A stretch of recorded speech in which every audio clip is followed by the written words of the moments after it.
ای ماه خیر و مغفرت از خالق آمرزگار. الحمد لله الذي هدانا لهذا وما كنا لنهتدي لولا أن هدانا الله، والصلاة والسلام على رسوله محمد وعلى آله وأصحابه ومن والاه. قال الله تبارك وتعالى في القرآن العظيم: فأعوذ بالله من الشيطان الرجيم. ولتكبروا الله على ما هداكم ولعلكم تشكرون. صدق الله العظيم.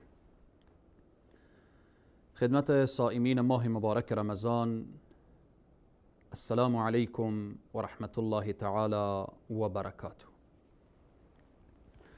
الله سبحانه و تعالی را سپاس گذاریم که بر من گوینده توفیق بخشید و برای شما بینندگان عزیز و بزرگوار توفیق داد تا در این ماه مبارک رمضان مسائل و احکام و دروس رمضانی را بیان بکنیم و بشنویم و از الله سبحانه و تعالی میخواهیم همانطوری که برای ما توفیق گفتن و شنیدن را عطا فرمود توفیق عمل هم عنایت بفرماید. آخرین جلسه هست از دروس رمضانی یا درس های ماه مبارک رمضان.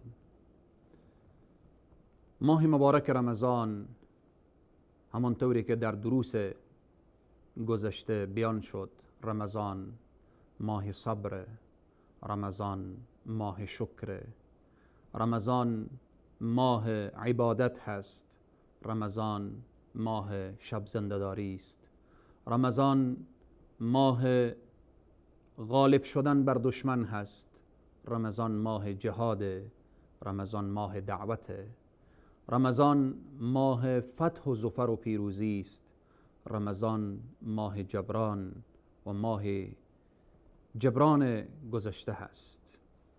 رمضان ماهی است که دروازه های جنت باز هست و رمضان ماهی است که دروازه های جهنم مسدود و شیاطین به زنجیر کشیده شدند.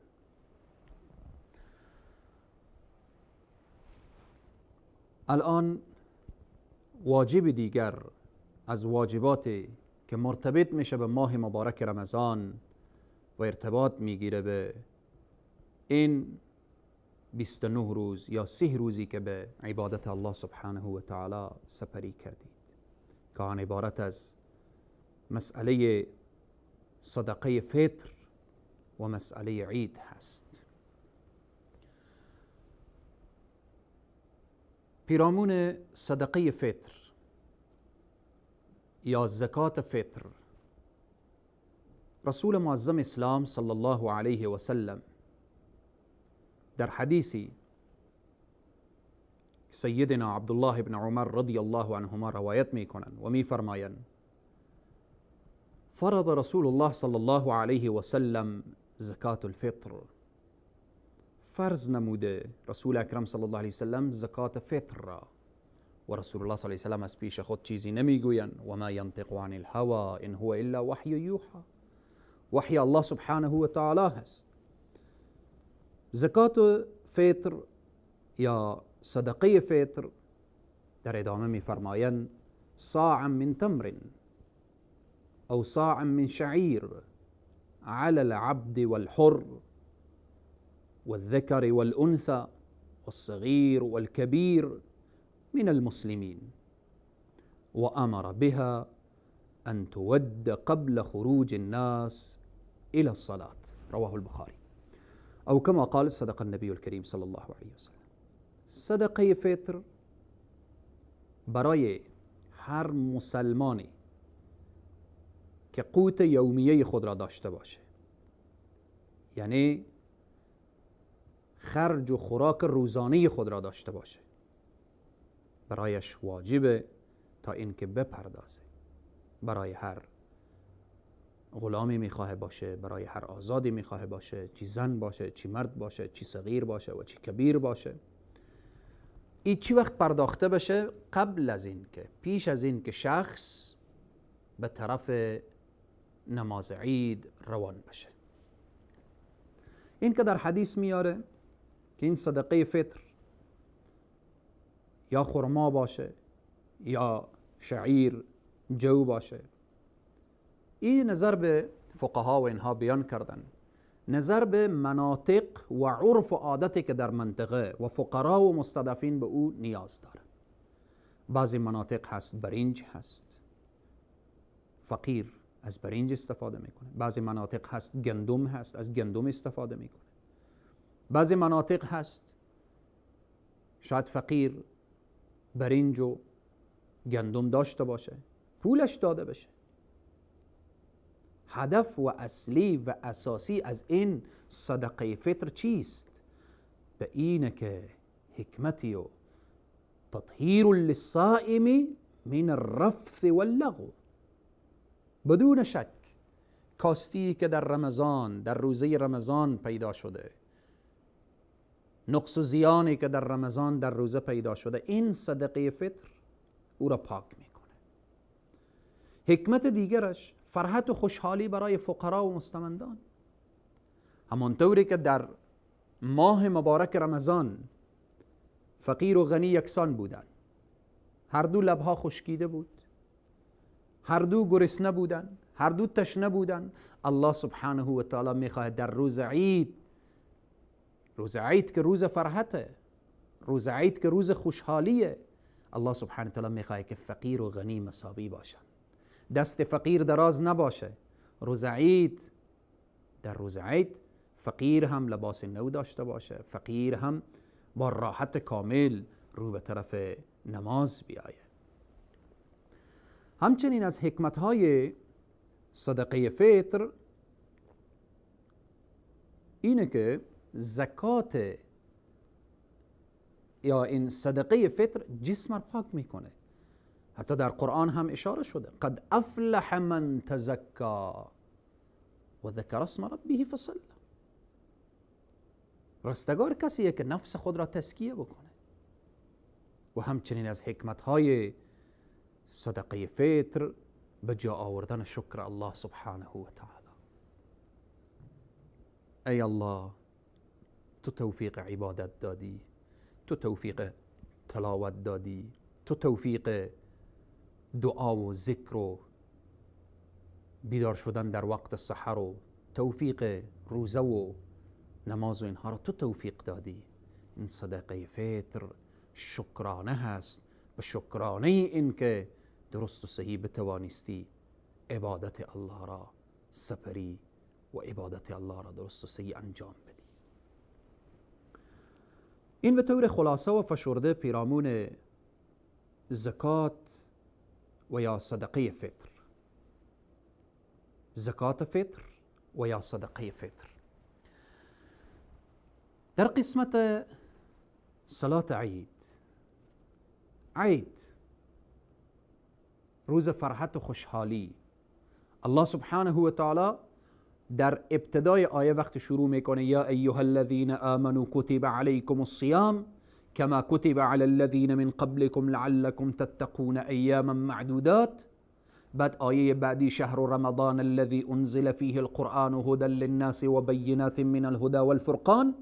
در اخیر آیه میفرمایه ولتکبروا الله علی ما هداکم. حالا دیگه به این هدایتی که الله شما را، به این رهنمایی که الله شما را داشته در این ماه، شما دیگه الله را به بزرگی یاد کنید ولعلکم تشکرون، تا بنده شاکر الله باشید. این یاد کردن الله سبحانه و تعالی چیست که الله می فرماید ولتکبروا الله علی ما هداکم؟ این تکبیرها لحظه که ماه شوال داخل میشه، ماه رمضان تمام میشه، تکبیرها شروع میشه. الله اکبر، الله اکبر، الله اکبر، الله اکبر کبیرا، الله اکبر کبیرا والحمد لله کثیرا و سبحان الله بکرة و اصیلا. این تکبیرها زمزمه میشه. شب عید این تکبیرها هست. ولتکبروا الله علی ما هداکم ولعلکم تشکرون. شب عید شب گناه نیست که بعضی انسان ها فکر میکنن رمضان رفت دیگه شروع میکنن به رقص و به پایکوبی و به ساز و به موسیقی و به لهو و لعب.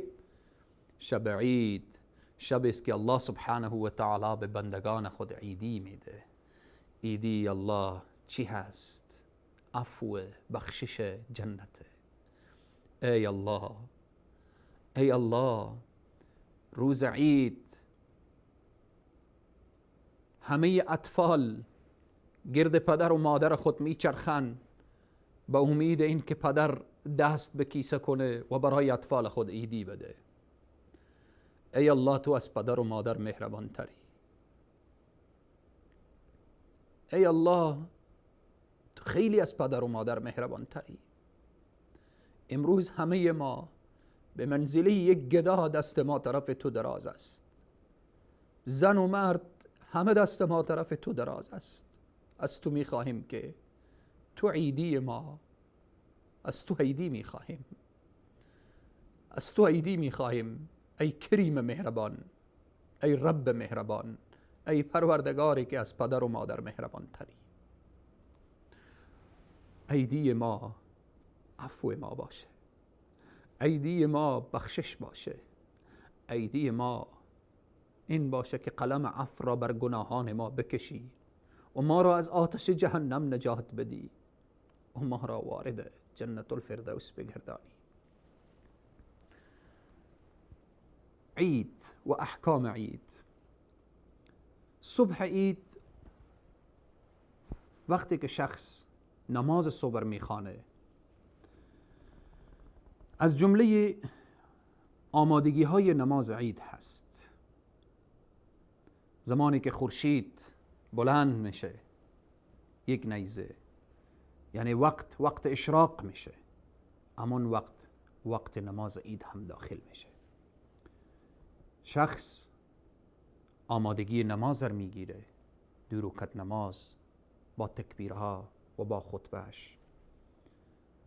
رعایت نظافت، غسل نمودن، خوشبویی نمودن، پوشیدن لباس جدید و یا لباس نو، نظیف، پاک، قبل از اینکه خروج به طرف نماز داشته باشه.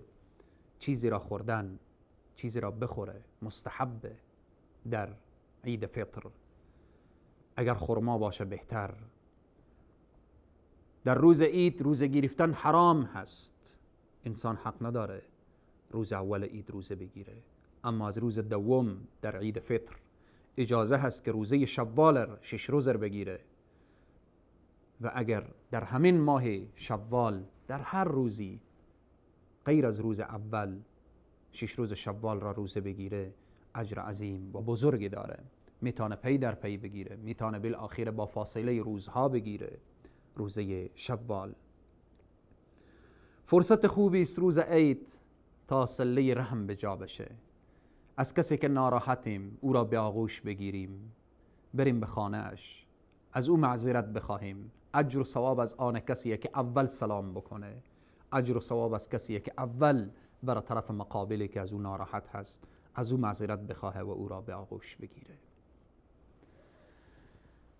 در مسیر راه رو به طرف نماز عید تکبیرها زمزمه کلام باشه. الله اکبر، الله اکبر، الله اکبر، لا اله الا الله والله اکبر، الله اکبر ولله الحمد، الله اکبر کبیرا والحمد لله کثیرا وسبحان الله بکرة و اصیلا.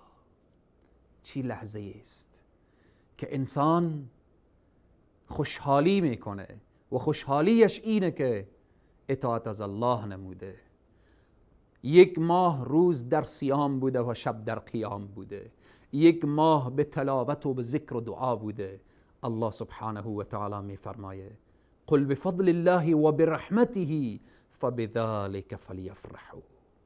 روز عید روز فرحته، روز خوشحالیه. وقتی فضل الله شامل حال شما شد، شما خوشحال باشید. خوشحالی که تحت چوکات شریعت باشه، نه خوشحالی که الله قهر و غضبش بیایه. بعض انسان ها در روزای عید عبادت را فراموش میکنن، نماز جماعت را فراموش میکنن، در روزای عید تلاوت قرآن را فراموش میکنن، در روزای عید تسبیح و تحلیل و تحمید را فراموش میکنن. چی لذت داره که انسان روز عید هم عیدی با قرآن داشته باشه، سراغ قرآن بره، قرآن رو برداره، بگه ای کلام پروردگار، ای کلام جاویدان، ای کتابی که من به وسیله تو خوشبخت دنیا و آخرت می شوم، آمدم با تو هم عیدی کنم، من از تو جدا نشدم، هیچ وقت جدا نمی شوم. چی لذت داره که روز عید تلاش بشه که انسان صف اول به جماعت باشه، تا الله سبحانه و تعالی ببینه که این بندش ثمره روزه و نتیجه روزه در وجودش هست. انسانی که در روز عید به عبادت الله می پردازه، یک روزه گرفتن برایش نیست دیگه، اگر به ذکر و به تلاوت و به نماز جماعت میره، اینها نشانه مقبولیت هست. اگر صله رحم به جا میکنه، اگر خدمت برای اقارب و خویشاوندان داره و اگر توجهی به فقرا و مستضعفین داره، اینها نشانه قبولیت رمضان هست. پس بناهن خصوصا برای خواهران و برای جوانان و نوجوانان عزیز این توصیه من هست. روزهای عید روز گناه نیست. روزهای عید فرحت و خوشحالی که آمده به خاطر سپاسگزاری هست، به خاطر تشکری از الله هست. خوشحالیم که الله توفیق عبادت داده. نکته اخیر خود را میگویم برای کسانی که در ماه مبارک رمضان نظر به عذر شرعی نتوانستن روزه بگیرن، یا مسافر بودن یا مریض بودن که روی بستر افتاده بودن، الله سبحانه تعالی جمیع مریضان را شفای عاجل و کامل عنایت بفرماید، مسافران را صحیح و سالم با آغوش گرم خانواده برسانه. یا نظر به عذر دیگری که نشده یا موسفید بودن، سن نابلند رفته، که الله سبحانه تعالی اونها را معاف گردانیده، این را بدانن انما الاعمال بالنیات. کسی که سالها روزه گرفته در رمضان مریض شده، الله اجر و ثواب صائمین برایش میده. کسی که سالها روزه گرفته در رمضان الان مسافر شده، الله اجر و ثواب صائمین میده. کسی که سالها روزه گرفته نظر به مشکلات یا کهولت سن نتونسته روزه بگیره، نتوانسته، الله اجر و ثواب صائمین برایش عطا میکنه. پس ناامید از رحمت پروردگار عالم هیچ کدام نباشید. الله سبحانه و تعالی می فرماید قل یا عبادی الذین اسرفوا على انفسهم لا تقنطوا من رحمت الله ان الله یغفر الذنوب جمیعا. الله سبحانه و تعالی از ما بپذیره. الله سبحانه و تعالی تمام اعمال ما از ریا و از عجب و از سمعه پاک بداره. اعمال ما را، گفتار ما را، کردار ما را خالصانه و مخلصانه داشته باشه. پروردگار عالم تمام مشکلات امت اسلامی الله سبحانه تعالی دور بسازه، خصوصا در کشور عزیز ما افغانستان و سایر بلادی که در جنگ و ناامنی میسوزن. الله صلح و صفا و صمیمیت و امنیت اسلامی عنایت بفرمایه. همه شما عزیزان و بزرگواران را خداوند کریم و رحیم می سپارم. و السلام علیکم و رحمت الله تعالی و برکاته. رمضان يا رمضان، رمضان يا رمضان، رمضان يا رمضان، رمضان يا رمضان. ای رحمت پروردگار، ای بر خزان دل بهار، ای ماه خیر و مغفرت از خالق آمرزگار. رمضان یا رمضان، رمضان یا